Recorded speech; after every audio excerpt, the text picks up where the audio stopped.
இரண்டாம் அதிகாரம்.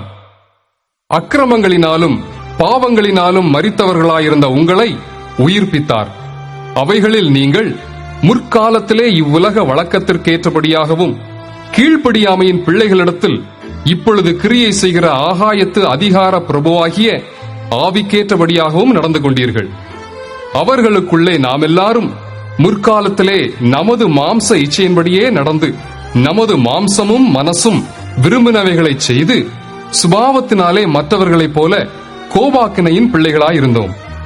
தேவனோ இரக்கத்தில் ஐஸ்வர்யம் உள்ளவராய் நம்மில் அன்பு கூர்ந்த தம்முடைய மிகுந்த அன்பினாலே அக்கிரமங்களில் மறுத்தவர்களாயிருந்த நம்மை கிறிஸ்துவுடனே கூட உயிர்ப்பித்தார். கிருபையினாலே ரட்சிக்கப்பட்டீர்கள். கிறிஸ்து இயேசுவுக்குள் அவர் நம்மிடத்தில் வைத்த தயவினாலே தம்முடைய கிருபையின் மகா மேன்மையான ஐஸ்வர்யத்தை வருங்காலங்களில் விளங்கச் செய்வதற்காக கிறிஸ்து இயேசுவுக்குள் நம்மை அவரோடே கூட எழுப்பி உன்னதங்களிலே அவரோடே கூட உட்காரவும் செய்தார். கிருபையினாலே விசுவாசத்தை கொண்டு ரட்சிக்கப்பட்டீர்கள். இது உங்களால் உண்டானதல்ல, இது தேவனுடைய ஈவு. ஒருவரும் பெருமை பாராட்டாதபடிக்கு இது கிரியைகளினால் உண்டானதல்ல.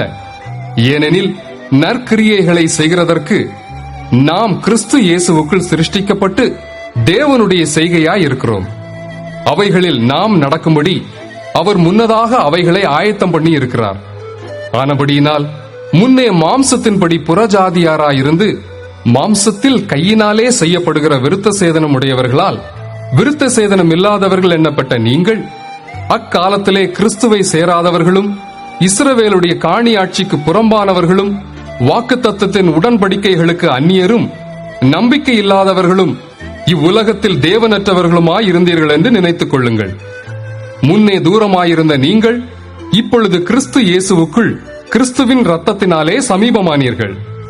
எப்படியெனில் அவரே நம்முடைய சமாதான காரணராகி இருதரத்தாரையும் ஒன்றாக்கி பகையாக நின்ற பிரிவினையாகிய நடுச்சுவரை தகர்த்து சட்ட திட்டங்களாகிய நியாய பிரமாணத்தை தம்முடைய மாம்சத்தினாலே ஒழித்து இருதரத்தாரையும் தமக்குள்ளாக ஒரே புதிய மனுஷனாக சிருஷ்டித்து இப்படி சமாதானம் பண்ணி பகையை சிலுவையினால் கொன்று அதனாலே இருதரத்தாரையும் ஒரே சரீரமாக தேவனுக்கு ஒப்புரவாக்கினார். அல்லாமலும் அவர் வந்து தூரமாயிருந்த உங்களுக்கும் சமீபமாயிருந்த அவர்களுக்கும் சமாதானத்தை சுவிசேஷமாக அறிவித்தார்.